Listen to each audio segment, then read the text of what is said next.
Teman-teman semua, kita ke hari sebentar. Sore hari ini kita kedatangan novelis Indonesia yang sudah sangat terkenal dan ditunggu-tunggu di sore hari ini. Siapakah dia? Kita beri aplaus Mas Eka Kurniawan. Oh. Mas Eka. Monggo Mas Eka, kami persilahkan di tempat duduk yang sudah disediakan karena semua sudah kepingin mendengarkan acara-acara atau motivasi dari Mas Eka Kurniawan. Monggo Mas. Cek.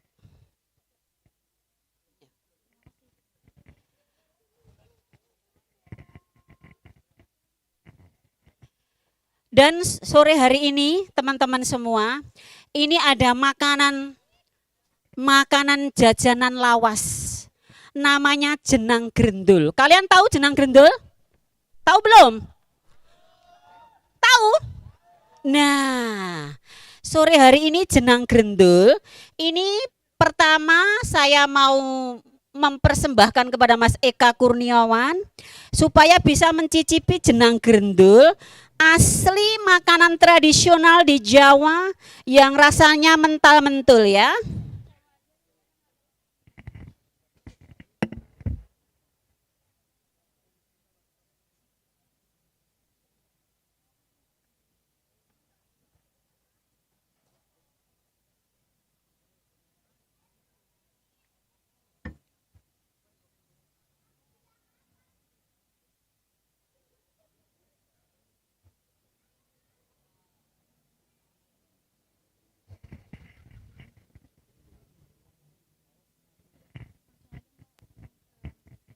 Oke, selamat sore Mas Eka. Selamat sore. Sore hari ini saya mau mempersembahkan jenang grendul. Jenang grendul, makanan lawas asli tradisi di Jawa. Monggo Mas Eka. Oh, Mas Eka mau mencicipi jenang dulu. Mungkin teman-teman yang penasaran belum tahu jenang grendul, silahkan datang ke sini. Teman-teman, cewek-cewek, cowok-cowok, merasakan enaknya jenang grendul, makanan tradisi Jawa. Mbak Sopi sendiri? Oh, MC ya? Siapa MC-nya? Rama? Oh, Jaki. Silahkan Mas Jaki, karena di sini job saya bukan MC ya. Boleh minta tepuk tangannya dulu. Oke, selamat sore Mas Eka. Waduh, lagi menikmati jenang grendul ini ya. Nampak enak. Itu, oh ya, aku mau mention sedikit. Kalau tadi ada performance dari Divina. Divina, apa tadi namanya ya? Divina Etnika dan juga berkolaborasi dengan Mbak Nur Handayani. Boleh sekali lagi tepuk tangan buat mereka semuanya. Aduh, keren banget. Oke, tapi Gaudel kayaknya kalau kita tidak mendengarkan sepatah dua patah kata dulu.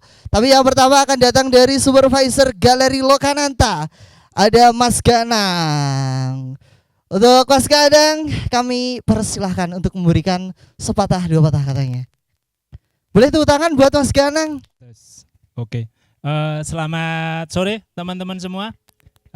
Perkenalkan saya Danang Rusdi, mungkin mewakili dari Lokananta, mungkin berhubung Mas Inmakmanya baru ada keperluan, jadi menggantikan di sini untuk memberikan sepatah dua patah kata.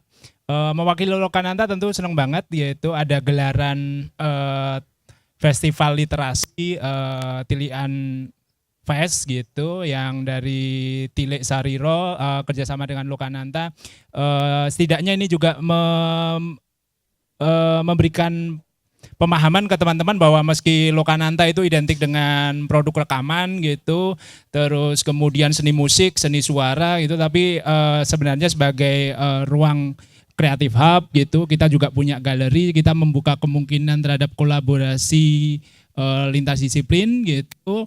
Apalagi dengan acara yang ditawarkan mulai dari tadi pagi ya udah ada workshop gitu, terus ada juga gelaran beberapa ini lapak buku, kemudian nanti juga ada performance lecture, ada ngobrol-ngobrol juga dengan Mas Eka Kurniawan, kemudian nanti juga akan ada pembukaan pameran arsip, jadi acaranya cukup padat mulai dari hari ini sampai dengan hari Minggu. Jadi teman-teman bisa ikut merayakan, bisa ikut berbagi kegembiraan.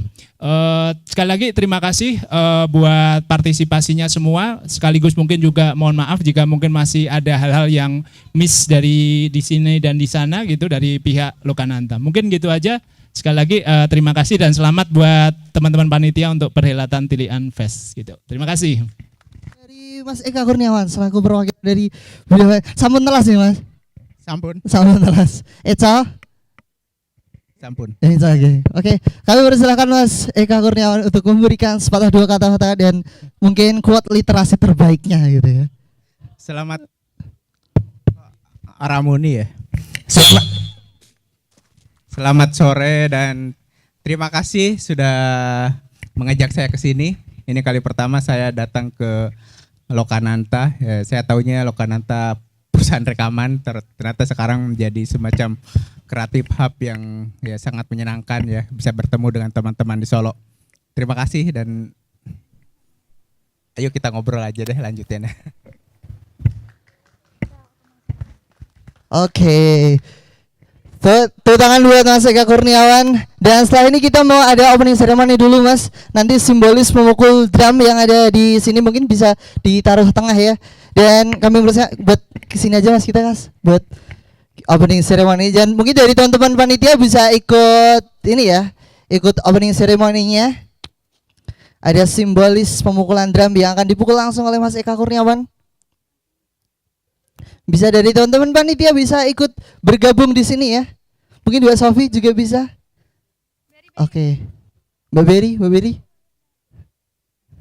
Oke. Langsung oke, kita hitungan ketiga ya. Dengan hitungan 3, 2, 1. Dan ini Tilian Fest 2024 resmi dibuka. Oke, tepuk tangan sekali lagi teman-teman, keren sekali. Oke, terima kasih Mas Danang, Mas Eka Kurniawan. Dan mungkin dari teman-teman yang masih ada di belakang kita bisa merapat ke depan karena setelah ini kita akan ada banyak banget rangkaian acara yang tentunya kita tunggu bersama-sama. Nanti kita ada beberapa venue ya di Lokananta ini, kita akan di Taman Galeri juga ya. Selain ada di panggung Collab Connect ini. Oke. Dan selanjutnya nanti bakal ada diskusi tentang bayang-bayang sinematik anjing mengeong kucing menggonggong yang akan dipimpin langsung oleh Mas Eka Kurniawan, akan dipandu langsung oleh Mas Eka Kurniawan. Iya, moderatornya Mas Eka Kurniawan ya. Bukan? Oh, ada nanti moderatornya. Oke. Bincang bareng Mas Eka Kurniawan gitu ya. Mungkin dari teman-teman yang masih di belakang bisa merapat ke depan, kita bisa rapatkan tempat duduknya. Biar masih di belakang boleh Mas, maju ke depan aja. Maju ke depan aja. Iya. Iya. Oke. Oke, teman-teman, jadi kita mau kasih tahu Tilian Festival ini merupakan literasi seni yang bersifat terbuka, inklusif dan eksploratif yang diinisiasi oleh Tilik Sarira Creative Process dari subprogram Forum Selisih seputar penelitian artistik di Kota Solo. Jadi Tilian ini telah terkoneksi dengan 50 komunitas kreatif di Kota Solo dan lebih dari 5 art space dan lebih dari 300 audien. Oke, sudah mulai merapat ya ini ya. Gimana? Oke, jadi kami mempersilahkan karena kita ini ya, dikejar waktu gitu ya. Langsung aja kita mempersilahkan kepada moderator Panji Sukma untuk memandu jalannya sesi diskusi kali ini. Jadi Mas Panji Sukma ini adalah seorang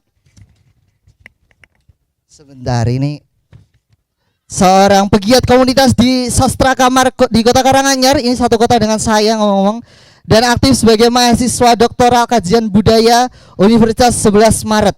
pernah mendapat juara 2 sayembara novel DKJ 2019, nomine di penghargaan sastra Kementerian Pendidikan dan Kebudayaan pada tahun 2020 dan penghargaan sastra Prasidatama Balai Bahasa Jawa Tengah pada tahun 2023 dan menerbitkan beberapa karya yang telah terbit. Ada novel Sang Kris penerbit Gramedia Pustaka Utama pada tahun 2020 dan novel Kuda di Gramedia Pustaka Utama 2022. Kami persilahkan kepada Mas Panji Sukma untuk bergabung bersama kami. Boleh tepuk tangan buat Mas Panji Sukma. Ini kalau di cue card saya Mas Panji Sukma memakai jersey England ini. Coming home. Oke, kepada Mas Panji Sukma dipersilakan. Cek. Selamat sore teman-teman. Selamat sore. Ini dari mana aja ini ya? Yang dari kota Solo coba angkat tangan. Yang dari Boyolali. Dari Bekonang, ada dari Bekonang. Dari Mojogedang. Komplit ya, karena Solo itu kecil. Aku kira yang datang di sini banyak dari teman-teman di kabupaten sebelah. Tentu kita akan membahas tentang karya Mas Eka Kurniawan karena waktunya kayaknya nggak terlalu banyak dan aku yakin teman-teman banyak di sini yang bawa buku nanti mau minta tanda tangan Mas Eka ya. Ada? Yang mau minta tanda tangan nanti? Nanti akan dibuka juga sesi untuk tanda tangan atau mungkin berfoto boleh ya Mas ya? Karena jarang-jarang bisa ketemu Mas Eka Kurniawan. Sedikit aku singgung tentang Mas Eka Kurniawan di sini adalah seorang penulis asal Indonesia dan bla bla bla. Aku kira nggak perlu menjelaskan tentang Mas Eka karena teman-teman datang di sini memang untuk menunggu Mas Eka. Aku segera aja manggil pengulasnya yaitu Mbak Ramaida Akmal. Menyelesaikan pendidikan sarjana dan magister di Fakultas Ilmu Budaya Gajah Mada dan gelar doktoralnya diselesaikan di luar negeri gitu aja Mbak ya, karena aku nyebut kampusmu susah banget ya Mbak, Universitas Hamburg susah. Tepuk tangan untuk Mbak Ramada Akmal. Ini dari UGM pasti ya, dari UGM. Waduh, bawa fanbase sendiri. Fanbase-nya Mbak Ramaida namanya apa, Mbak? Ramaida Lovers. Kalau Mas Eka Holik ya? Face-nya. Eka Holik di sana tadi mana tadi yang teriak tadi? Malah putu-putu tadi. Terus yang selanjutnya, pembicara selanjutnya Mas Subianto, beraktivitas di antara Tawangmangu dan Solo. Petani sekaligus pembuat film, sering berada dalam persimpangan seni, budaya dan lingkungan, juga sejarah. Film yang pernah dibuat A Short Story of Raden Saleh Syarif Bustaman, film dokumenter 2012, Diponegoro 1830 dan seterusnya. Mungkin saya langsung panggil saja Mas Subianto untuk maju ke depan. Tepuk tangan dong untuk Mas Subianto. Aku ada catatan kecil dari panitia, mungkin aku bacakan sekilas latar belakang. Produksi karya baik film, teater, rupa, tari hingga sastra di Indonesia ini telah melampaui padanan realitas. Karya-karya inovatif dengan semangat bereksperimen individu dan kolektif berhasil membuka pasar baru untuk dapat diterima dan terakui. Namun sekadar terakui selalu tidak cukup. Karya-karya yang berbagai modus penciptaan selalu ingin lentur mendapat respon lintas ilmu dan berdampak serta bermanfaat baik dalam akademis dan kehidupan sehari-hari. Mungkin segitu aja karena aku pengen segera ngobrol ya Mas ya. Aku duduk sini ya Mas Eka ya. Yang aku cari adalah pembukaan di paragraf pertama, di kalimat pertama bahkan. Karena Eka Kurniawan bagiku adalah tentang pembukaan novel gitu. Di Lelaki Harimau sangat membekas di kepalaku. Di kalimat pertamanya, senja ketika Margio membunuh Anwar Sadat gitu. Dan dibeli latar ada suara desik angin dari pantai di antara semak lantana, bunyi falsetto angin. Dan mungkin pembahasan hari ini yang katanya tentang film ya Pak ya. Aku menangkap visual yang sangat asik di situ di pembukaan itu. Juga di buku Cantik Itu Luka ketika ada adegan Dewi Ayu bangkit dari kubur, terus ada gembala kambing ya yang melompat di antara kuburan, berlarian bersama kuburannya. Itu aku membayangkan, wah asik sekali Eka Kurniawan membuka novelnya gitu. Dan di novel ini, di novel yang baru ini, sepertinya Mas Eka berbeda gitu. Berbeda tapi bukan kok buruk, tapi membawa sesuatu yang berbeda gitu. Dan apa sih? Apakah teman-teman yang membaca nanti sama? Makanya aku pengen langsung ke Mbak. Kayaknya pengulasnya dulu aja nih Mbak. Mbak Ramaida mungkin bisa menyampaikan apa ya? Mungkin lebih apa sih yang dirasakan atau membekas di kepala setelah menyelesaikan novel ini gitu? Khas Mbak Ramaida ketika diminta membahas buku pasti membawa catatan dan biasanya tepat gitu. Oke, makasih Panji. Selamat sore teman-teman sekalian. Selamat datang. Selamat datang ya di Tilikan Fest. Mas monitor yang ke sini mic-nya Mbak Ramaida kurang yang Atau monitor. aku harus teriak ya. Ketawa Esti. Oke, harus nunggu nih, Ji. Oke.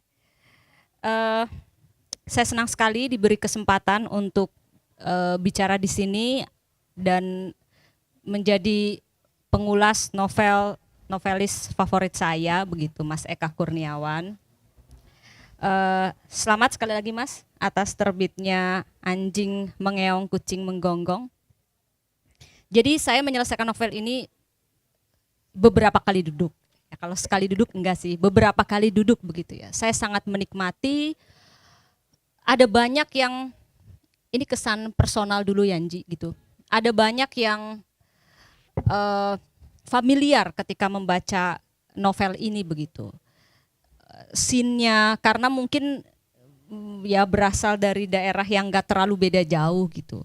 Scene-nya, kemudian kita bicara tentang sinematik ya nanti gitu. Jadi ketika saya membayangkan novel ini, saya mengingat banyak hal yang saya pernah lalui di masa lalu gitu. Sebagai anak, sebagai remaja begitu ya.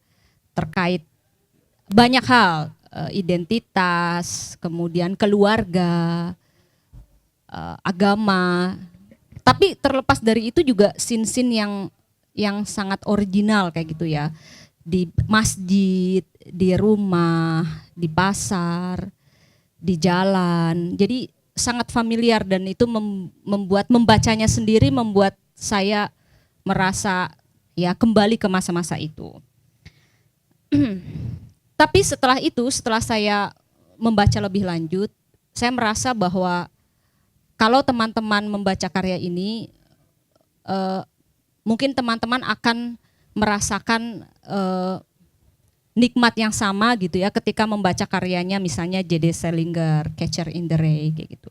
Atau saya suka James Joyce, Arabi gitu. Jadi yang tokohnya anak menjelang dewasa, mengenal masalah-masalah begitu. Kemudian juga Kafka of the Shore-nya Murakami. Jadi vibes-nya agak mirip bagi saya begitu. Jadi supaya teman-teman yang belum baca jadi semakin penasaran gitu kan. Penasaran dan beli ya Mbak? Iya betul gitu. Jadi kira-kira kalau Anda suka Murakami pada bagian itu mungkin akan menemukan sedikit vibes yang mirip gitu ya. Nah juga sedikit ini Mas kayak apa ya, Mandasia sedikit. Ada jadi ada, nggak tahu ya itu mungkin karena saya sudah membaca yang lain jadi ada hubungan-hubungan terus ada mengingatkan saya begitu.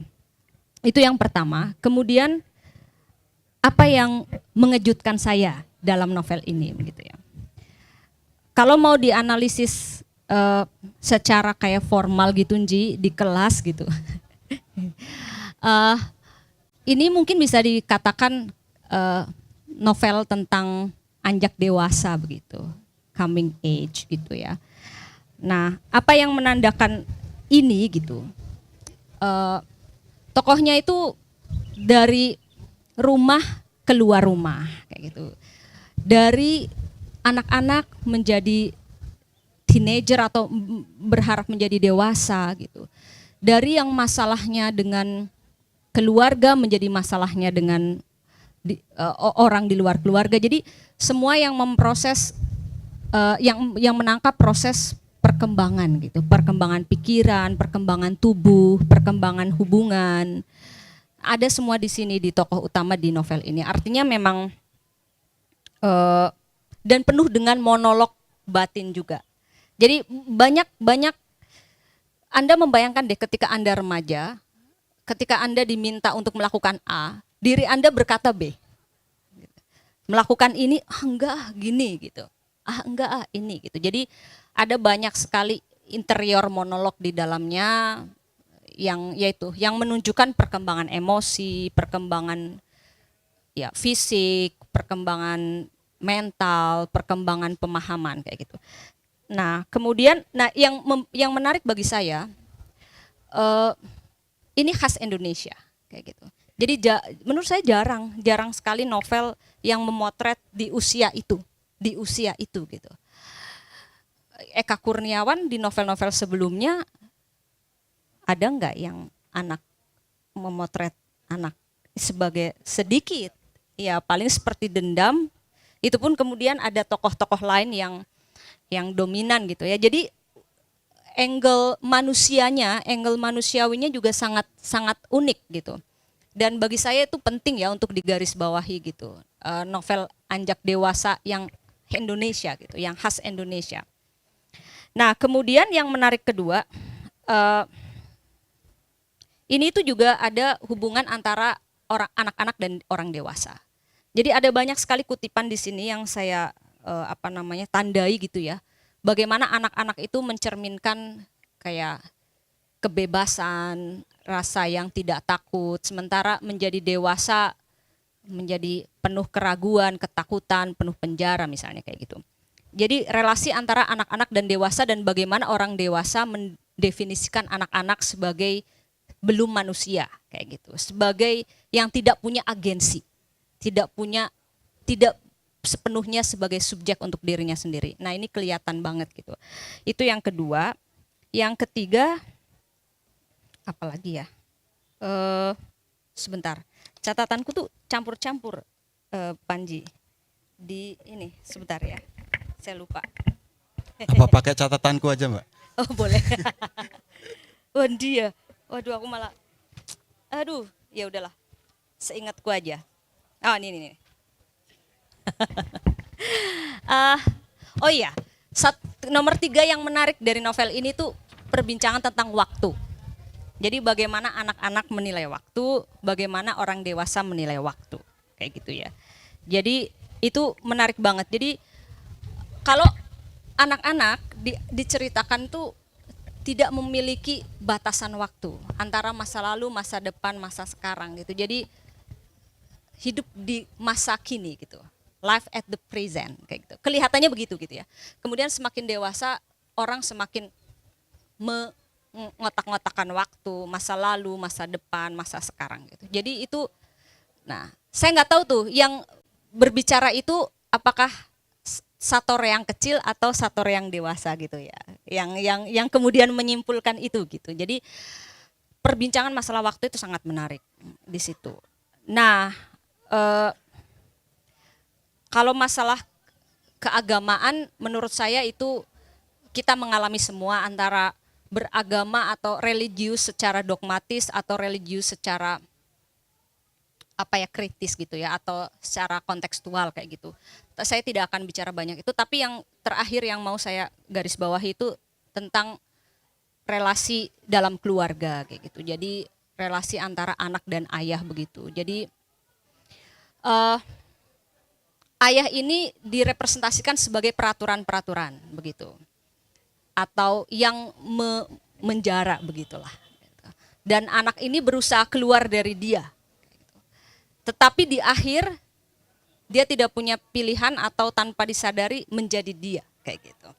Nah itu sebetulnya saya nggak tahu nanti Mas Eka bisa menjelaskan lebih detail gitu. Itu sangat konseptual bagi saya, atau otak saya yang udah konseptual kayak gitu. Jadi sangat konseptual. Jadi kita manusia ingin selalu menjadi bebas, tapi ketika bebas dia tidak bisa karena dia harus punya pegangan lagi gitu. Jadi paradoksnya kebebasan kan itu. Jadi bebas itu nggak mungkin akhirnya kembali lagi. Jadi itu terlihat dalam relasi antara ayah dan Satoreyang kayak gitu. Jadi sangat menarik pada aspek ini secara psikologis kayak gitu.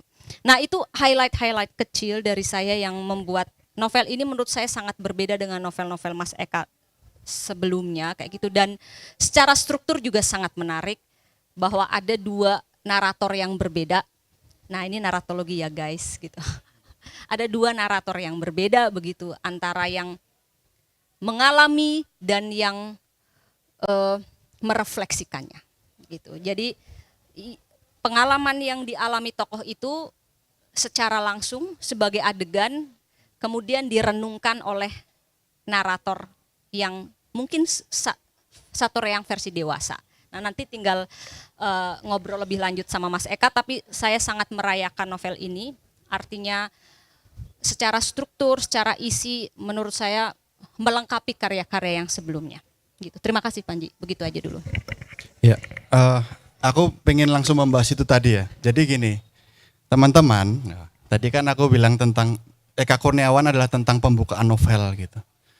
Jadi di bab pertama, di paragraf pertama di sini bahkan ada adegan permainan, kalau teman-teman mungkin sudut pandang gitu. Sudut pandang. Jadi di sini tuh ada tokoh namanya Satoreyang. Aku singgung dikit. Adegannya gini. Contoh, aku memegang buku. Terus Panji tidak hanya memegang buku, dia juga membawa HP. Terus dia setelah memegang buku, dia membeli air minum. Hal ini jadi perbincangan, Mas. Bahkan di teman-teman penulis. Apakah ini tentang teknis atau teknik gitu. Sehingga apakah Eka Kurniawan bercerita di halaman pertama seperti itu pasti ada sesuatunya gitu. Dan itu memang jadi perbincangan bahkan bagi teman-teman yang udah penulis gitu loh Mas. Dan itu belum selesai. Mungkin Mbak Ramaida dulu mungkin ya. Secara nanti gong ya. Mungkin gimana toh Mbak itu Mbak? Kami kan bukan akademis gitu loh. Kita cuma baca. Apakah hal semacam itu mungkin karena referensi bacaku dikit, aku tidak pernah menemui, atau memang gimana Mbak ini Mbak? Gitu. Oke. Sepemahaman saya Mas Panji, ini tafsir aja gitu. Kalau kita cuma punya satu POV, itu artinya kita cuma punya satu suara. Satu suara itu nggak demokratis. Satu suara itu nggak kaya, tentu saja gitu.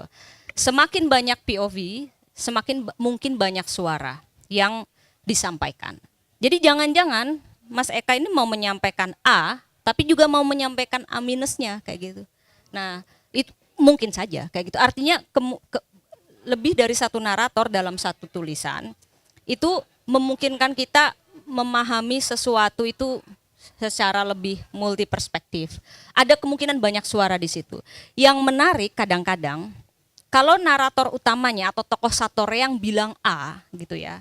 Misalnya seorang penulis pengen nih menyampaikan sesuatu melalui tokoh ini. Tanpa dia sadari sesuatu yang tidak ingin dia sampaikan muncul melalui narator yang lain. Nah itu akan menjadi menarik. Jadi kalau mungkin sekali di buku-buku ini kita bisa tahu kepleset-plesetnya Mas Eka gitu. Misalnya di bagian narator yang lain kayak gitu. Jadi misalnya ini ya, dia membela bahwa anak-anak itu adalah agen bebas, adalah manusia utuh, manusia yang bisa memahami kehidupan sepenuhnya misalnya. Misalnya itu muncul dari tokoh Satoreyang sendiri. Ternyata tokoh naratornya mungkin mengatakan yang sebaliknya, kayak gitu. Artinya selalu ada dalam konteks ini ambiguitas mungkin muncul, gitu. Antara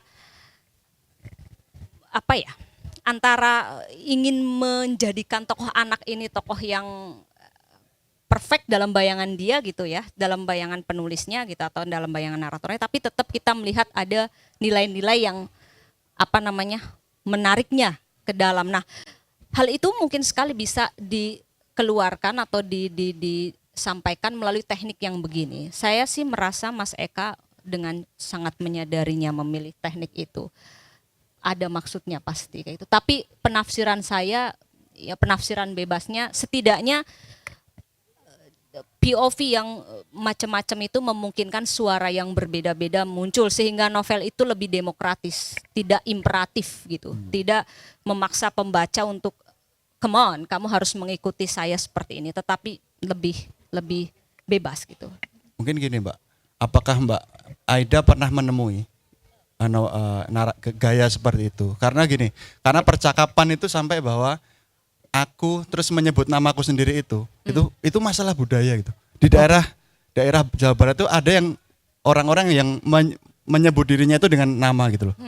Kalau di sini aneh Mas, Panji lagi mainin HP nih, imut banget sih nyebut nama sendiri gitu. Sampai ada percakapan seperti itu. Apakah masalah budaya sampai seperti itu Mas? Karena memang beberapa teman di sana itu ada yang hidup di sini dan biasa menyebut dirinya itu pakai nama gitu loh. Gimana Mbak?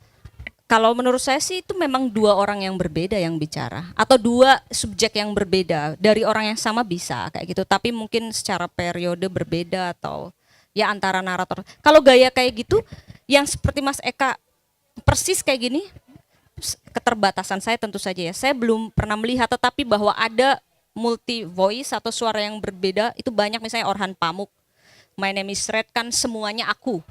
Mau aku mayat, aku apa, jadi akunya multiple, banyak. Terus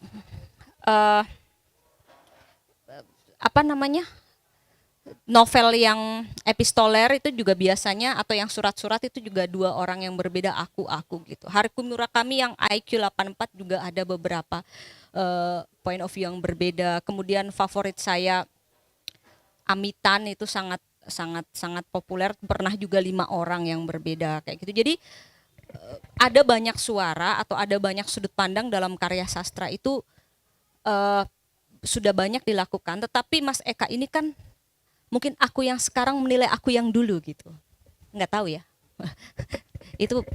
itu penafsiran bebas saya kayak gitu. Nanti kita sambung. Iya dong. Iya. Teman-teman yang datang siapkan pertanyaan ya. Aku pengen biar nggak cuma jawaban itu datang dari pertanyaanku gitu. Mungkin tidak bisa memuaskan kan. Mereka pengen mendengar apa yang mereka tahu juga, pengen tahu juga gitu. Siapkan pertanyaan, nanti kita buka sesi pertanyaan. Kita ke Mas Subi. Mas Subi yang tampan dan rambutnya terkena angin dari sini sangat estetik Mas. Di sini saya kenal Mas Subi sebagai pembuat film ya Mas ya. Filmmaker ya Mas istilahnya ya. Apa sih Mas yang membekas gitu? Aku lebih suka kata itu ya ketika menyelesaikan novel, di novel Mas Eka yang terbaru ini, atau mungkin Mas Subi juga pernah membaca novel Mas Eka yang dulu-dulu. Mungkin bisa disinggung sedikit juga boleh gitu. Oke, terima kasih. Selamat untuk Mas Eka atas novelnya, dan selamat untuk Tilikan untuk festivalnya. Jadi saya diundang ke sini, ini termasuk circle baru karena jarang sekali ikut acara sastra gitu. Nah, kebetulan pas diundang, pas baru saja menyelesaikan novel ini. Jadi mungkin saya akan menghubungkan dengan judul diskusi hari ini tentang bayang-bayang sinema. Mungkin saya tidak update dengan perkembangan sastra gitu, paling cuma baca aja. Diskusinya mungkin nggak mengikuti, tapi ketika ada judul itu, saya jadi menghubungkan dengan bidang saya, bidang film. Apakah ini awalnya saya kira diskusi tentang adaptasi, karena beberapa karya Mas Eka sudah diadaptasi, ternyata tidak. Ternyata tentang novel yang baru. Dan kalau kita bicara tentang bayang-bayang sinema, bukannya ketika kita membaca itu kita memvisualisasikan seluruh apa yang kita baca menjadi visual kita sendiri-sendiri. Dan kebetulan ternyata setelah saya buka rak buku saya, ternyata hampir semua bukunya novelnya Mas Eka itu ada, meskipun banyak yang lupa ya. Nah, jadi ketika membaca ini tentang secara keseluruhan ya, saya meskipun di era yang berbeda, saya mengingat kenakalan masa kecil, dan meskipun eranya berbeda, pasti karena saya tinggal di desa juga mengalami itu. Tapi Mas Panji, saya mau komentar sedikit ya. Sebenarnya kan karena saya film, saya akan menghubungkan dengan visualnya ya. Jadi karena visual gitu. Jadi di halaman 3 itu ada visual gini kan. Jamal akan menjadi setan kecil sepertiku. Jadi saya membayangkan kalimat seperti ini pun bisa jadi visual yang sangat panjang ya bagi kami pembuat film. Dan novel ini apa ya? Jadi kalau judulnya Bayang-Bayang Sinema, sebenarnya kenapa harus ada judul Bayang-Bayang Sinema? Sementara kita sebagai pembaca itu pasti selalu mempunyai dulu namanya photographic memory. Mungkin sekarang Bayang-Bayang Sinema.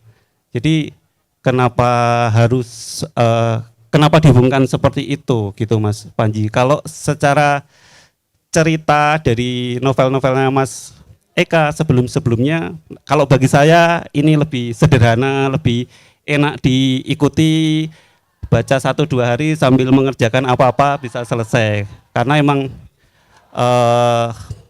saya ya enjoy membaca novel aja, tidak sampai berpikir yang jauh-jauh gitu Mas Panji. Kalau pertanyaannya kenapa judulnya sinematik, saya akan pakai gaya Jokowi. Ya saya nggak tahu. Itu yang bikin panitia soalnya. Karena jujur aku juga Mas, awam soal film Mas. Ya mungkin nanti yang pas Mas Eka ya, penulis tapi juga berhubungan dengan itu. Mungkin lebih ke ini Mas. Jadi era setelah pandemi itu sayembara dan lomba sastra itu banyak sekali berkurang. Tinggal sedikit. Terus muncullah adalah salah satu penyelenggara itu bikin sayembara novel yang nanti menang dikasih uang ratusan juta dijadikan film. Salah satu pemenangnya di sini Mas Han Gagas. Kayaknya hadiahnya sekitar 150-an juta kalau tidak salah. Dan di saat flyernya itu keluar, tiba-tiba teman-teman penulis yang orang-orang keren gitu masuk semua di situ Mas. Dan obrolannya, percakapannya menjadi ayo bikin novel yang filmis gitu. Waduh, filmis apa meneh gitu kan. Yang apa lagi? Ternyata ketika diobrolkan ya yang mungkin dibikin film gitu kan. Ketika kita bikin novel yang era Majapahit kan juga produksinya luar biasa kan gitu. Jadi mungkin tentang adaptasi tadi ya Mas ya, dari novel ke film misalnya. Itu bagi seorang filmmaker itu apa sih Mas yang ini menarik, yang seperti ini yang nggak mungkin, yang seperti ini bisa ada apa ya, mungkin dari sudut pandang jenengan Mas tentang novel yang dijadikan film gitu. Jadi ini tentang interpretasi ya. Kalau tentang lomba gitu kan kita bicaranya kan berarti tentang industri kan ya. Industri berarti kalau industri itu novel yang bisa difilmkan, kita juga harus melihat industri film Indonesia ya. Jadi mungkin bikin scene-scene-nya yang mudah dikerjakan dengan sumber daya manusia maupun teknologi yang ada di Indonesia, mungkin seperti itu. Tapi cobalah, ini salah satu kalimat juga di novel ini. Kalau diadaptasi gitu, kulup di ujung kemaluanku akan dipotong gitu kan. Pasti semua dari kita punya visual masing-masing dan cara menginterpretasikannya masing-masing.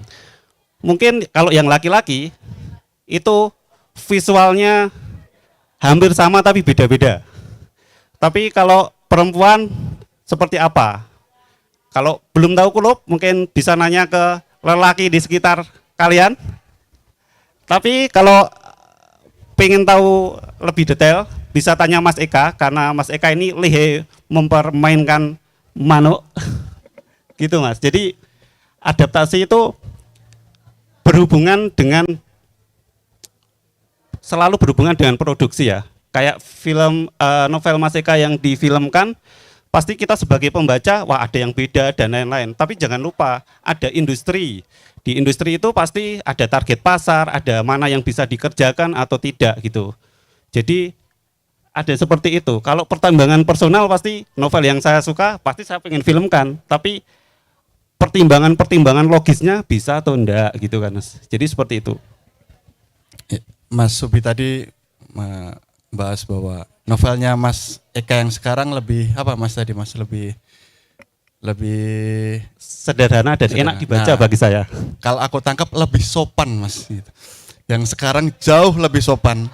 Ketika membahas kulup itu aku bayangkan ini seandainya digarap seperti yang seperti dendam itu, wah ini pasti kulup ini diulik-ulik gitu Mas. Ya mungkin aku ingin mendengar dari Mas Eka ya tentang kenapa kulup dibahas tidak seperti yang dulu-dulu. Misal seperti itu.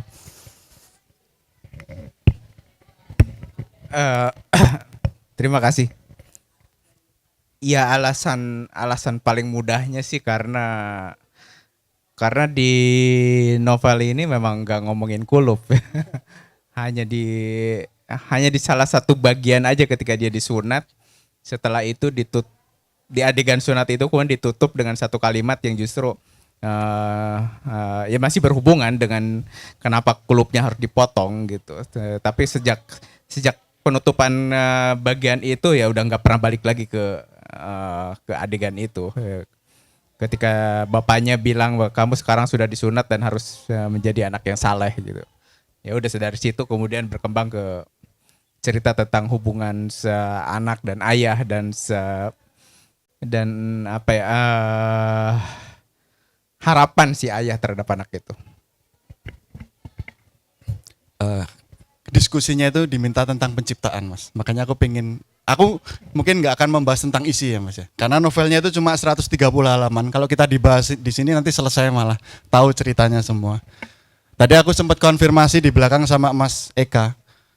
Tanya, Mas lelaki harimau itu ditulis apa di Sarinah gitu. Ternyata di mall gitu lah. Padahal kisahnya itu kan tentang di desa, di pinggir pantai, di situasi pedesaan gitu lah. Yang mencekam gitu. Apakah dan satu lagi aku juga ingin konfirmasi karena penulisnya Eka Kurniawan banyak isu yang berkembang gitu Mas. Itu naskah lamanya Mas Eka yang ini. Katanya gitu. Yang ini yang baru ini. Ada obrolan seperti itu. Karena aku juga menemui di adegan pantai, ada adegan pantai di sini yang asik sekali. Tentang sampan, tentang nelayan dan aku pernah mendengar obrolan Mas Eka di sosmed itu tentang pelarian Mas Eka di pantai dan kehidupan masa kecil Mas Eka dan aku melihat ini kayaknya Mas Eka kecil deh gitu. Mungkin bisa dibahas, yang nggak harus dijawab itu aku nggak, maksudnya apa yang itu masuk di novel gimana gitu Mas. Soal penciptaan tadi ngobrolin sedikit tentang Laki Harimau yang ditulis di bukan Sarinah yang sekarang ya. Sarinah sekarang kan udah beda banget dengan Sarinah yang 20 tahun lalu. Karena Laki Harimau itu terbit 20 tahun lalu. Edisi 20 tahun akan keluar mungkin bulan depan atau November. Sekalian iklan. Kalau dibilang bahwa itu ditulis di food courtnya itu dulu ada bagian bawah tuh food court. Saya itu dulu masih lutang lantung itu tahun pertama saya memutuskan untuk pindah ke Jakarta. Jadi kerjaannya hampir tiap hari itu saya kos di Salemba karena saya pengen ngerasa dekat aja ke perpustakaan. Kalau bosen baca, datang situ ngorek-ngorek apa arsip atau bacaan gitu. Terus jalan ke Sarinah, jalan aja. Terus makan siang di situ di food court. Habis itu sore nongkrong lah di tim. Itu kan segitiga lah gitu, gampang gitu. lumayan jauh sih. Kalau sekarang tuh males ya. Zaman itu saking nganggurnya, saking enggak ada kerjaannya kayak gitu. Udah maghrib baru pulang ke Salemba. Jadi ya di Sarina saya sebenarnya bukan draft terakhir juga sih, itu draft satu paling sebelum terakhir gitu. Saya tulis di buku tulis. Habis itu kemudian diketik di rental komputer di dekat ya, di depan RSCM itu kan banyak ya buat mahasiswa UI. Tapi yang mau saya bilang bahwa kadang-kadang kita ngebayangin bahwa penciptaan novel terutama adalah momen ketika kami menuliskannya atau mengetiknya atau menulis tangan gitu. Iya, tentu saja memang kayak nggak ada hubungannya kalau udah baca Laki Harimau dengan setting seperti itu, dengan cerita seperti itu, dengan katakanlah Food Court Sarinah kayak nggak ada hubungannya gitu. Tetapi sebetulnya ya buat saya penciptaan novel itu sudah jauh ke belakang gitu. Ide-idenya udah datang bahkan sejak tahun karena saya ingat sejak kayak tahun 93 atau 94. Itu artinya itu novel terbit 2004, artinya 10 tahun sebelumnya bahkan. Saya masih anak baru di Jogja, anak baru kuliah, ngekos di satu tempat di taman siswa. Di situ ada teman satu kos itu satu umuran lah gitu. Ada anak Tasik. Kebetulan saya lahir di Tasik, tapi kami baru bertemu di situ. Jadi saya dengan cepat akrab lah dengan dia gitu. Sekali waktu teman saya ini lagi di dalam kamarnya gitu. Saya duduk di di terasnya dia di depan kamarnya. Zaman itu masih belum ada handphone atau apa, jadi jangan ngebayangin saya duduk teras lihat-lihat handphone, lihat Twitter, nggak ada gitu. Saya lupa lagi ngapain gitu. Tiba-tiba dari kamarnya kedengar suara kayak orang jatuh, kedebrak gitu. Terus saya tanya, ngapain apa gitu. Terus dia buka pintu, dia bilang kayak, anjing, aku kesandung harimau gitu. Saya langsung connect gitu, langsung kode itu kayak cuma aku dan dia yang tahu gitu. Karena cuma aku dan dia di kosan itu yang anak Tasik, anak Sunda lah lebih tepatnya. Yang lain-lain ada anak luar Jawa, ada pokoknya anak Sundanya cuma 2. Langsung ingetanku tentu saja ke mitologi tentang harimau di Sunda gitu, yang bisa dipelihara dan bisa bisa menikah dengan orang gitu. Tapi waktu itu aku masih konfirmasi ya sama dia, maksud lo apa gitu. Dia bilang ini udah sejak tadi malam, kata dia. Omnya itu di Tasik gitu, merasa khawatir sama dia, ngerasa akan ada sesuatu yang buruk terjadi sama dia. Karena itu pagi-pagi, sore-sore itu, dia kirimlah harimau dari sana. Karena dia gak siap, gak tahu, begitu turun dari tempat tidur, dia kesandung sama harimau itu terus jatuh gitu. Oh, oke, ya udah. Mau percaya mau enggak, pokoknya ceritanya begitu gitu. Dan saya juga nggak tanya lebih lanjut. Jadi ya samalah kayak buat saya kayak kalau lagi di kampung di desa gitu, dengerin orang cerita tentang manusia harimau, atau kalau lagi jalan terus harus salam di tempat-tempat tertentu gitu. Ya mau percaya mau enggak diiyain aja lah, kalau nggak percaya anggap aja dongeng, dengerin gitu ya. Tapi dari titik itu saya ngebayangin ya, kemudian ingatlah dengan cerita tentang mitologi harimau, terus film tentang kurang lebih sama meskipun settingnya bukan di Sunda ya, di Sumatera, kayak 7 manusia harimau yang kalau nggak salah yang main Reza Hatapi ya. Tapi ya itu dari novelnya Motinggo Buse. Terus manusia harimau Abdullah Rahab ya. Kemudian itu kayak berkembang aja itu. Bahkan waktu itu saya masih belum kepikiran untuk jadi novelis, untuk jadi penulis. Saya masih mahasiswa semester 1 apa 2 lah. Karena tahun pertama di Taman Siswa itu saya tahun pertama gitu. Habis itu pindah ke daerah dekat Bulak Sumur. Jadi ya masih buat saya kalau bilang penciptaan novel itu udah jauh dari belakang gitu. Jauh dari dari ketika saya nulisnya di Sarina. Prosesnya lambat, terus ya berkumpul jadi prosesnya itu lebih banyak, saya rasa hampir semua novel itu proses penciptanya lebih banyak di kepala gitu, perlahan-lahan bertahun-tahun mengendap sampai ya mungkin ketika saya duduk di Food Court Sarinah itu udah kayak kayak gunung meletusnya aja saya tulis, dan bisa dibilang itu novel tercepat yang paling saya tulis ya. Cuma sekitar 3 bulan lah, dari draft awal sampai kemudian ditulis di buku tulis, terus saya ketiknya mungkin mah nggak nyampe seminggu kayak ngetik ulang gitu. Nah, artinya, ketika mungkin juga nyambung ketika tadi bilang apakah novel ini yang baru ini sebenarnya draft lama, ya bisa bilang begitu juga, karena banyak hal sebetulnya udah saya pikirkan udah lama juga gitu, cuma nggak ketulis, karena mungkin ketika ada novel yang saya tulis bagian-bagian itu bukan sesuatu yang memang untuk novel ini, atau kadang-kadang sekarang juga saya masih memikirkan ya mungkin akan keluarnya 10 tahun ke depan dah lah gitu. Artinya setiap karya, kalau kita bicara penciptaan, ya ada penciptaan secara fisikal dalam arti kapan mengetiknya. Kalau kapan mengetiknya mungkin sebenarnya ngetik juga nggak terlalu lama-lama amat ya. Kadang-kadang mungkin ngetiknya bisa ngetik sekarang, besok tambah, atau kadang-kadang ya kalau saya sih lebih sering final draft itu ditulis terakhir aja gitu, bisa hanya 3 bulanan terakhir. Jadi versi terakhir itu biasanya nggak jauh lah dari tahun terbit gitu, meskipun draft awalnya bisa panjang ke belakang. Aku juga pernah dengar kalau Mas Eka itu nulis itu bisa 7 tahun, 10 tahun gitu. Itu sebenarnya karena gimana? Saya prosesnya pernah yang kurang lebih seperti itu gitu. Jadi, tapi sebenarnya udah dimulai ya Mas ya? Maksudnya secara naskah udah dimulai, mungkin proses jadi lama, atau memang itu baru dari ide terus dieksekusi? iya, kadang-kadang kayak mikir apa ya?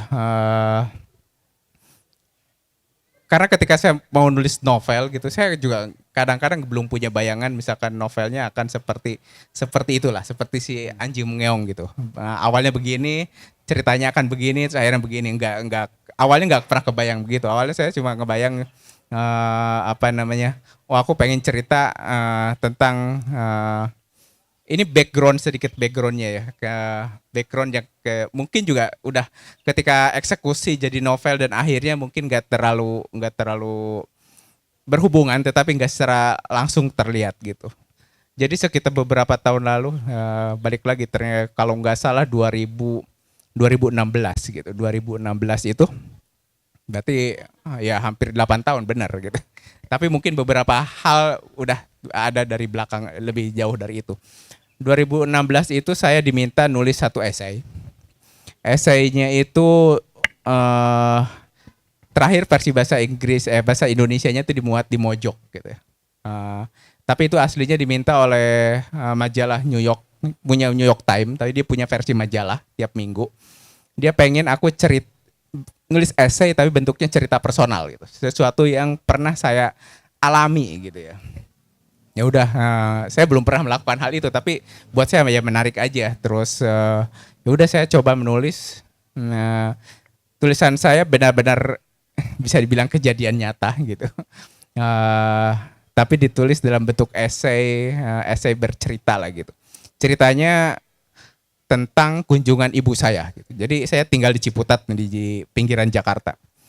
Itu satu komplek kecil lah.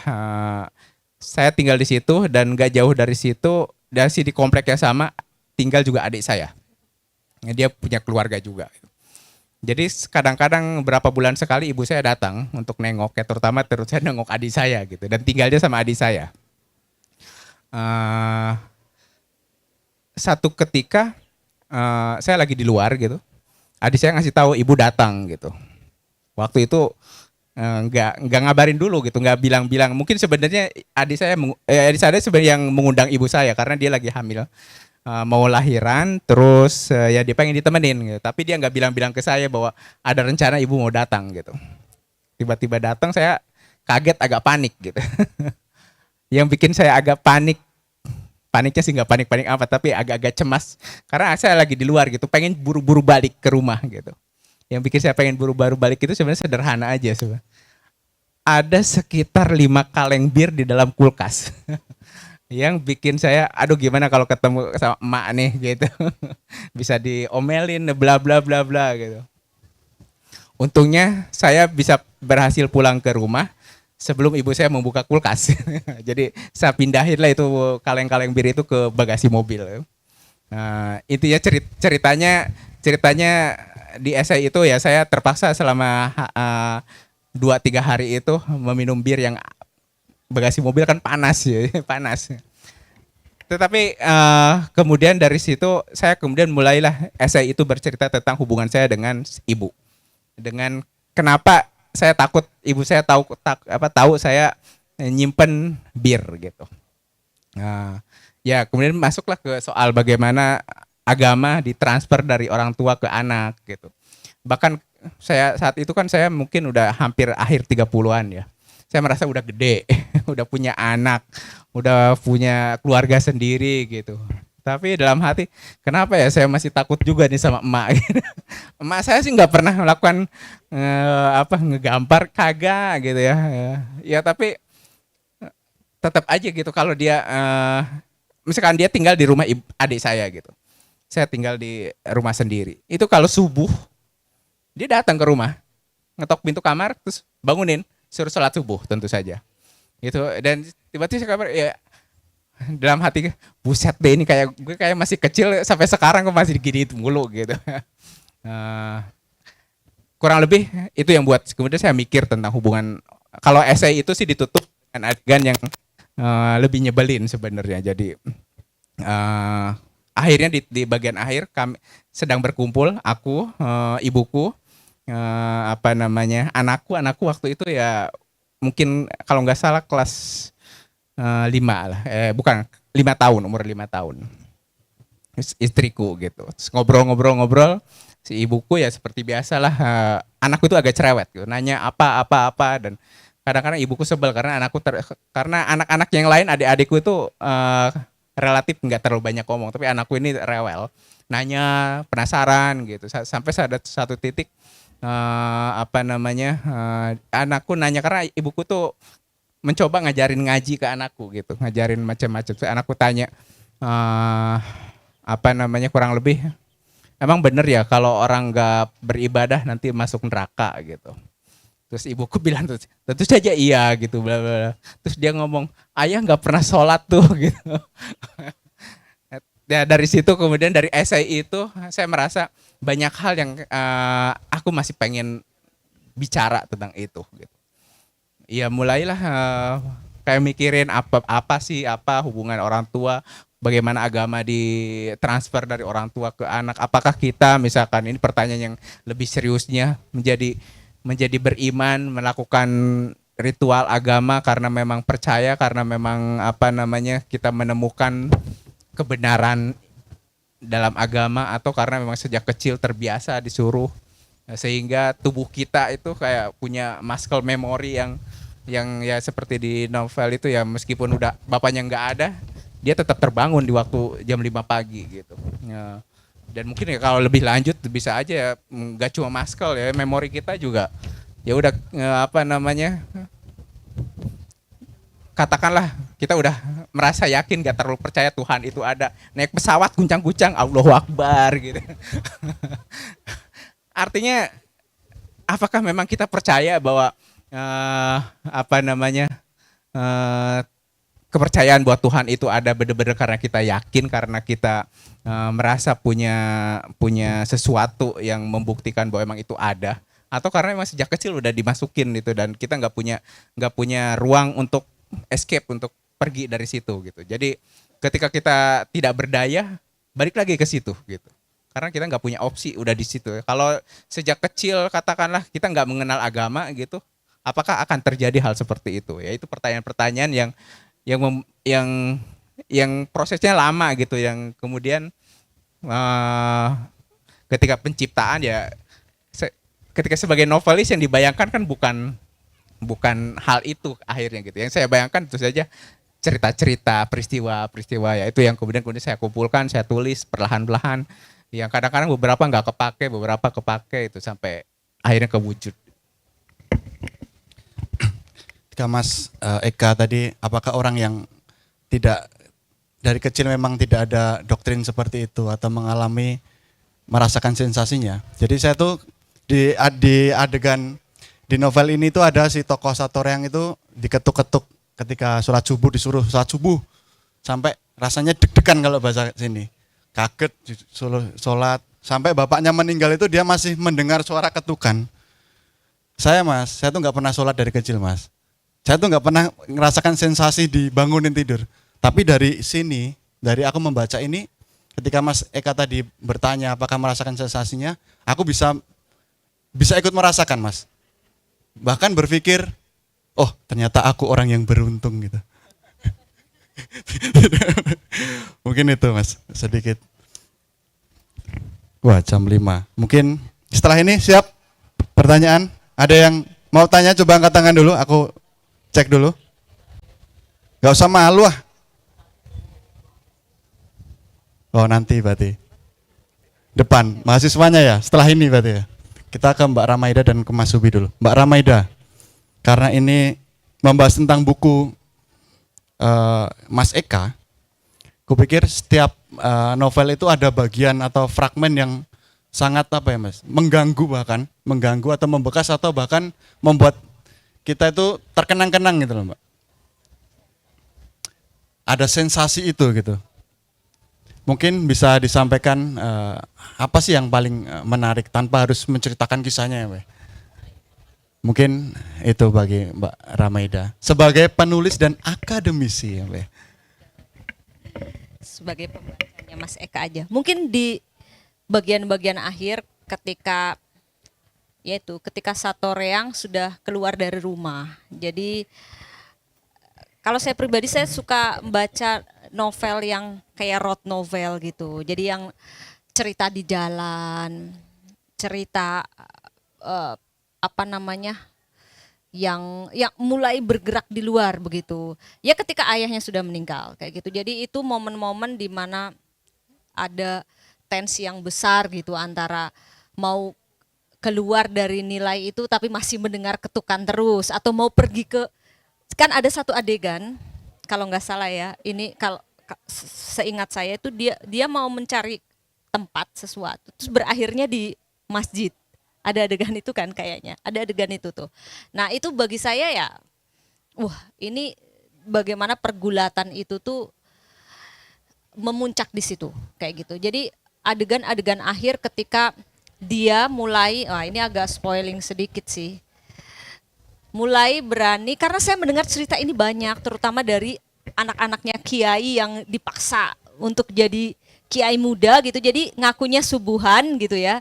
Terus ke pasar kayak gitu. Nah itu adegan-adegan itu, bagian-bagian itu jadi itu bagian yang membekas di saya gitu. Jadi mungkin puncaknya gitu ya. Puncaknya sebelum kemudian ya terjadi sesuatu begitu. Jadi adegan-adegan ketika pikiran-pikiran atau monolog-monolog itu dapat bentuknya di adegan-adegan itu. Jadi ketika terutama setelah ayahnya meninggal. Jadi aksi-aksi yang lebih konkret gitu. Jadi dari yang pikiran ke aksi yang konkret gitu. Jadi pokoknya 50 halaman terakhir itu menurut saya membekas di saya. Tapi khasnya Mas Eka menurut saya tetap ada kalimat-kalimat yang sangat indah. Jadi kalimat-kalimat yang sangat reflektif. Boleh dibacain atau nanti aja? Ini ya tentang waktu ya, aku udah menandai ini.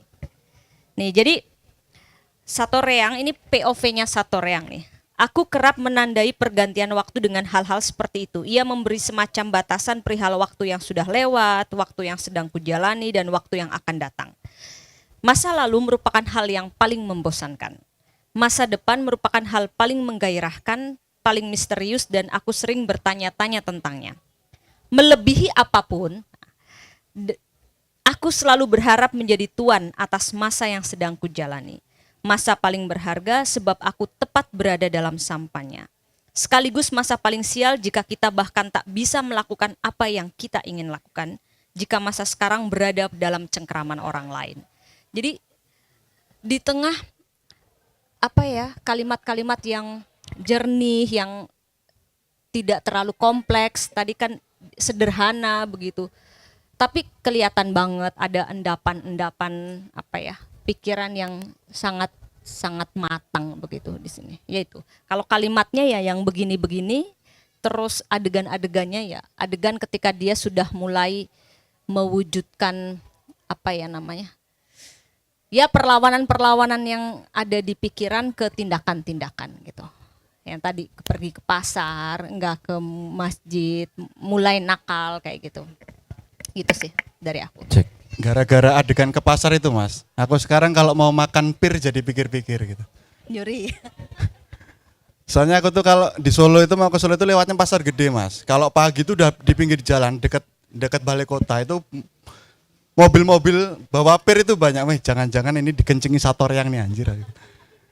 Aku membayangkan Mas Eka itu menggambarkan bahwa pir itu dicium, dijilat terus dinikmati masuk ke mulut. Wah. Tapi nggak akan aku ceritain kenapa seperti itu, harus baca, harus beli ya. Tapi yang paling membekas ya Mbak, kalau aku pengen cerita, kalau aku harus cerita itu ketika seorang kakak yang ingin menjadi kakak yang baik, dia ke pasar malam ikut apa ya namanya itu, permainan dan dia berhasil mendapatkan boneka untuk dikasih ke adiknya perempuan. Ketika aku tuh seorang kakak mas, punya adik perempuan gitu, jadi kayak wah ini aku benar-benar menjadi kakak yang baik gitu. Tapi ketika dikasih ke adiknya, si bapaknya itu merebut dan berkata, dasar intinya kamu masuk neraka, ini judi gitu loh. Seorang anak seumuran itu nggak akan berpikir bahwa permainan untuk mendapatkan hadiah itu adalah judi gitu. Dan Mas Eka menghadirkan itu bagiku, wah anjir, kayak aku tuh kayak pengen nangis atau ada sensasi yang terganggu gitu loh. Dan ketika aku merasa terganggu itu, ini berhasil gitu, sangat-sangat menggangguku gitu. Dan ya itu justru yang paling mengena di sini menurutku setidaknya menurutku. Untuk Mas Subi, secara visual Mas, waduh, padahal semua visual ya Mas ya. Iya. Mungkin apa ya Mas yang membekas seperti itu?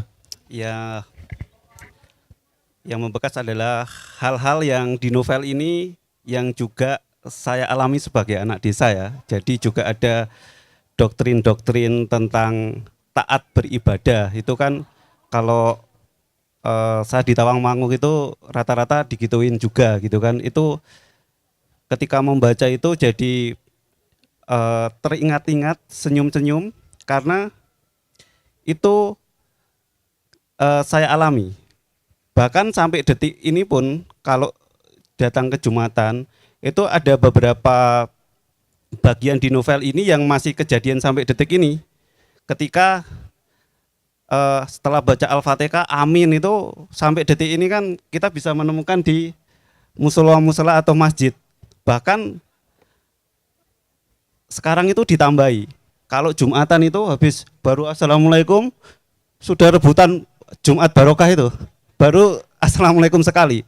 Jadi memori-memori yang ada di novel ini yang dialami banyak orang itu yang menarik bagi saya. Hanya saja di novel ini karakternya kan membuat itu jadi sesuatu yang ekstrim. Ekstrim maksudnya ini jadi dendam gitu kan. Kalau kebanyakan orang toh ya udahlah jadi memori yang menarik di masa kecil lah gitu. Jadi mungkin tapi memang menurut saya ada orang-orang yang hal-hal dogmatis itu memang jadi sesuatu yang dendam ya. Itu mungkin berapa persen pasti ada, tapi mungkin berapa persen lagi ya kayak saya ini jadi lucu-lucuan aja kalau sudah mengalami seperti itu. Dan ketika sekarang melihat anak-anak kecil itu meskipun TPA setiap hari datang, tapi kalau pas sholat ngomong aminnya masih balapan, kalau berantem habis itu diem, disuruh diem setengah menit lagi berantem lagi. Itu kan sesuatu memori yang menarik gitu. Dan di novel ini bisa ditarik, bisa diceritakan dan ditarik sampai batas-batas yang menurut saya melebihi yang dibayangkan banyak orang gitu Mas. Jenengan merasakan relate nggak Mas? Aku pernah sering dengar kalau di daerah Tawangmangu itu banyak sekolah yang melarang muridnya hormat sama bendera juga Mas. Seperti di novel, seperti si Jamal ini gitu. Tapi kan si Jamal ini lebih kayak anaknya Syekh gitu kan. Syekh atau kalau di sana kayaknya bukan Syekh gitu. Ya kan ada kan Mas yang melarang. Itu ada dan banyak mungkin ponakan saya pun ya sekolah di situ. Jadi banyak sekali ya. Dan mungkin ketika saya masih kecil oleh om-om saya juga diminta untuk taat beribadah gitu ya, namanya anak kecil kadang ya kalau kalau disuruh sholat masuk kamar 2 menit ngapain terus keluar lagi gitu-gitu kan. Ini memori banyak orang lah. Kalau di tempatku nggak ada mas yang dilarang hormat bendera mas. Nah, rumahku bekonang pride mas. Mungkin langsung teman-teman ada yang bertanya? Boleh ke Mas Eka, Mas Subi atau Mbak Ramaida, ayo. Aku ke situ aja Mbak ya. Mic-nya yang satu mana? Ya, wah ternyata Mbak Bernadea ini. Untungnya, ya Mbak. Mau, oh nggak relate ya? Dengernya apa? Denny Caknan? Gilga? Mau tanya ke siapa Mbak? Selamat sore. Saya ingin bertanya ke Mas Eka sih terkait dengan novelnya juga. Saya penasaran. Perkenalkan sebelumnya saya Intan.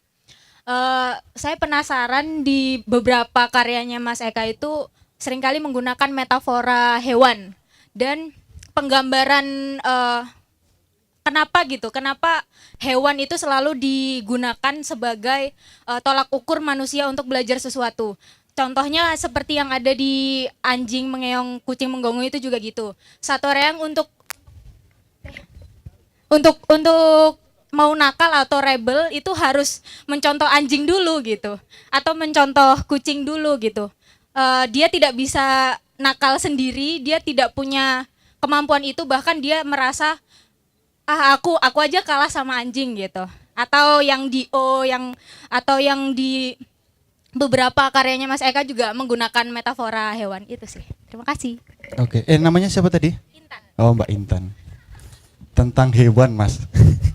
Oh udah ada mic. Halo.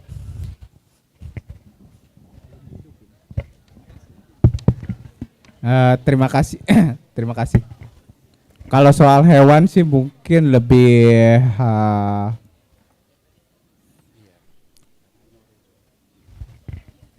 nggak secara spesifik sejak awalnya pengen secara spesifik mengacu ke hewan sih. Tapi ya dalam konteks metafor saya rasa mungkin karena saya sendiri senang sebetulnya kadang-kadang dengan fabel gitu dan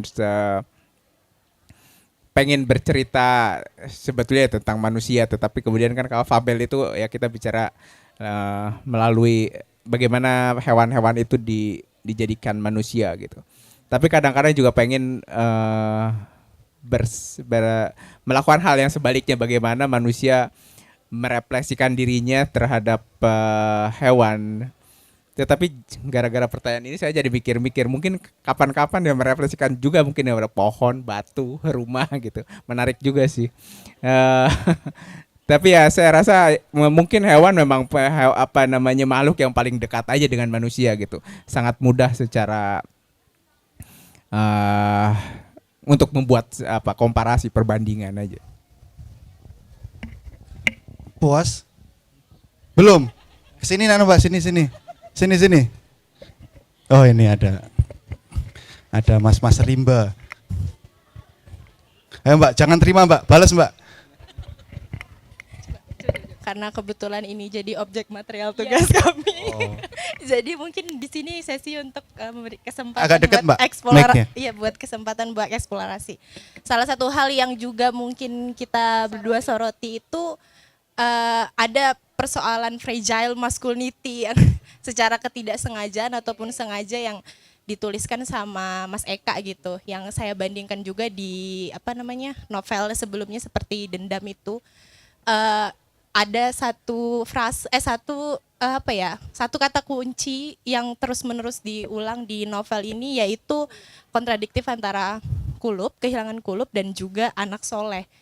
Dan itu diksinya selalu berulang gitu ya, entah disengaja. Bisa jadi kemudian kita berasumsi ini bagian daripada interpretasi kami sebagai pembaca gitu ya. Tapi menariknya di sana, kenapa kemudian Mas Eka ingin menunjukkan ada maskulinitas yang rapuh gitu di dalam novel, atau apakah menciptakan stereotip baru terhadap masculinity sendiri, atau ya atau ada kemudian bias-bias yang memang secara realita terjadi di masyarakat kita, mungkin sedikit itu menambahi. Terima kasih. Eh, untuk menjawab soal itu saya mungkin agak cerita sedikit tentang saya pernah menuliskannya dalam bentuk satu essay tentang kenapa novel seperti Max Havelaar itu menarik gitu. Buat saya yang bikin novel itu menarik sebenarnya bukan menarik untuk orang Indonesia ya. Ya buat orang Indonesia mungkin kita bisa melihat bagaimana misalkan orang pribumi di zaman itu memperlihatkan kekecewaannya atau melihat bagaimana ternyata kekuasaan kolonial itu juga sangat korup gitu. Tetapi yang paling buat saya menarik adalah betapa novel itu sangat menarik justru untuk orang Belanda gitu. Dan saya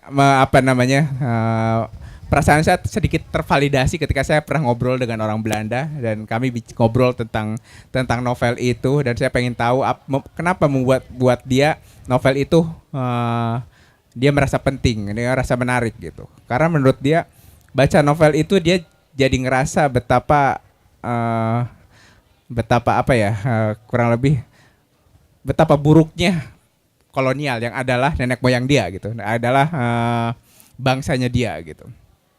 Buat saya cerita yang ya ini mungkin personal ya, cerita yang baik, cerita yang sangat bisa dianggap sangat penting dan adalah ketika sebuah karya bisa memperlihatkan atau kayak membuka atau mengakui ya fragilitasnya sendiri gitu. Termasuk ya kalau ngomongin kolonial ya akan sangat beda. Misalkan kalau kita ngoceh-ngoceh, orang Indonesia ngoceh-ngoceh tentang betapa bobroknya Belanda gitu. Akan sangat beda dengan orang Belanda ngoceh-ngoceh tentang kolonialisme Belanda gitu. Itu dua hal sudut pandang yang sangat berbeda gitu. Sama halnya dengan kenapa saya merasa buku Seno Gumira yang terbaik buat saya Saksi Mata gitu. Karena iya di situ orang Indonesia, tentara Indonesia dianjing-anjingin aja gitu. Akan sangat berbeda kalau Seno ngomongin tentang katakanlah seperti Max Havelaar ngomongin tentang kolonialisme Belanda di Indonesia gitu. Buat saya lebih menarik ya dia bicara tentang kolonialisme Indonesia di Timur gitu. Buat saya project saya sebagai penulis gitu ya mencoba selalu melihat segala hal yang ketimbang saya melihat kebobrokan orang lain, fragilitas orang lain, saya pengen melihat segala hal yang tentang saya gitu. Kalau yang nggak cuma misalkan tentang lelaki, tentang maskulinitas, tapi juga misalkan saya misalkan di novel ini juga berusaha untuk melihat bagaimana cara agama Islam ditransfer gitu. Saya nggak terlalu tertarik misalnya ngomongin bagaimana sejarah agama Katolik di NTT, ya udah urusan mereka gitu. Tapi saya merasa ya karena itu bagian dari identitas ya. Bagian dari identitas saya merasa harus melihat apa sih yang salah gitu. Jadi ya termasuk ketika ngomongin soal maskulinitas, soal ya emang capek banget lah gitu. Kurang lebih gitu ya. Sudah terima atau belum terima? Sudah. Oke. Waktunya tinggal 5 menit lagi ya, Mas Berry. 5 menit lagi, mungkin satu pertanyaan karena di sini 5:30 udah sholat, Mas. Saya tidak ingin jadi Jamal. Setelah berbuat baik lama terus gara-gara acara diskusi sastra saya tidak sholat maghrib gitu. Jadi satu lagi pertanyaan. Wih, yang di belakang. Oh, Feby Putri ya. Oke. Oke, selamat sore semua. Perkenalkan, saya Dita dari Nyalanesia. Oke, saya mau tanya sama Mas Eka sebenarnya sebagai seorang penulis. Gimana sih caranya untuk terus bertahan di industri ini? Terus tuh di tengah-tengah toko buku yang udah mulai mati dan juga cara-cara kita mendapatkan ISBN itu susah banget. Dan juga stigma masyarakat kalau buku-buku yang nggak terkenal itu tuh kurang kurang bagus gitu loh. Gimana caranya Mas Eka terus bertahan di industri ini sebagai seorang penulis gitu. Terima kasih. Iya, belum tentu juga saya bertahan.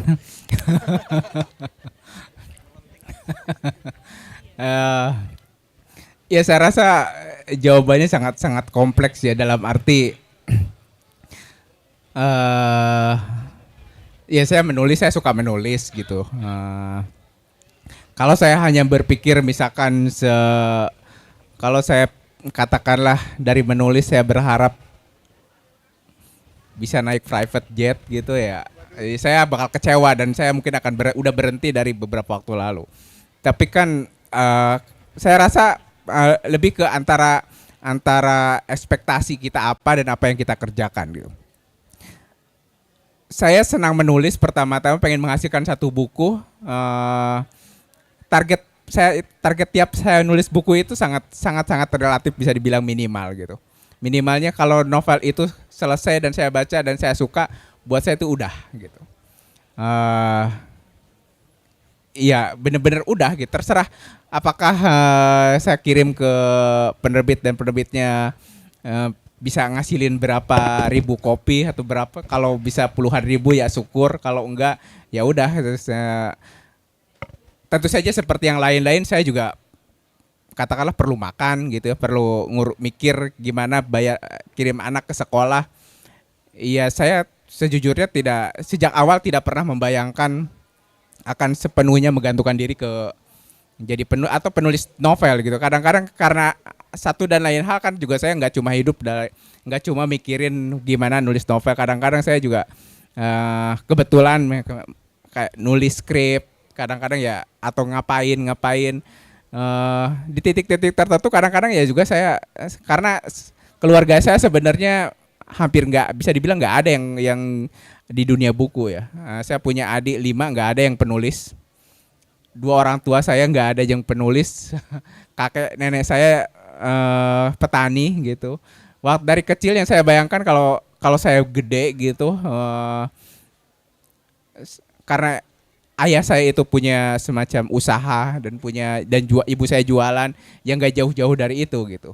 Tapi ya kebetulan aja kemudian saya belum melakukannya, gitu. Siapa tahu besok saya tiba-tiba kepikiran beli kios terus jualan gitu. Karena iya nggak jauh-jauh amat gitu. Kalau orang bilang buah nggak jatuh jauh dari pohonnya. Kalau suatu ketika saya punya kios di pasar dan jualan, ya sebenarnya itu nggak, lebih aneh saya jadi penulis sebetulnya. Karena nggak ada sejarahnya di keluarga saya gitu. Lebih mudah orang tetangga saya atau keluarga saya akan lebih mengerti kenapa saya jualan di pasar gitu. Artinya balik lagi, kenapa saya bisa bertahan menjadi penulis, pertama ya karena saya suka. Ekspektasi saya lumayan minimum.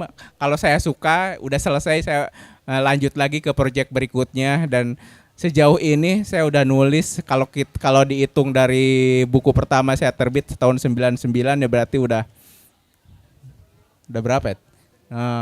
25 tahun. Ya selama 25 tahun sejauh ini ya masih bisa saya lakukan, naik turun gitu. Ada masa-masa di mana lama buku saya nggak terbit gitu ya, saya harus ngerjain hal-hal yang lain, ya saya jalanin aja gitu. Kadang-kadang saya pengen ngelakuin hal lain, tapi tiba di satu titik kayak novel itu manggil-manggil lagi gitu, kayak asik loh nulis novel, duduk di depan laptop nulis, membayangkan sebuah cerita, ya kemudian saya lakukan lagi, lebih karena memang udah dorongan sukanya itu udah agak susah gitu. Jadi ya memang agak ya saya rasa tiap orang akan punya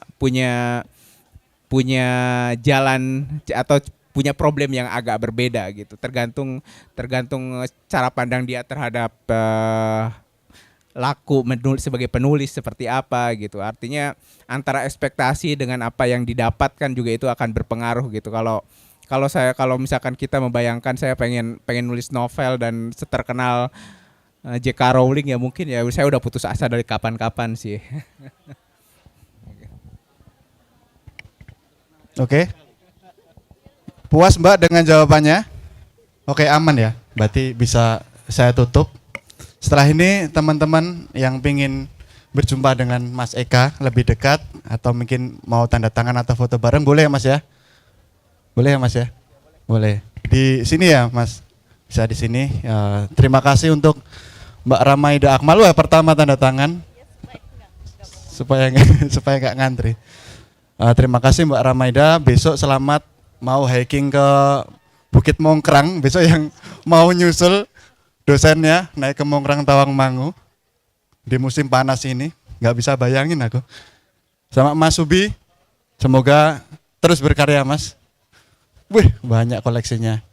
Dan terima kasih untuk teman-teman yang sudah datang di sini menyimak dengan bahagia dari tadi, juga untuk Tilikan dan seluruh panitia dan seluruh sponsor. Saya tutup dengan wassalamualaikum warahmatullahi wabarakatuh.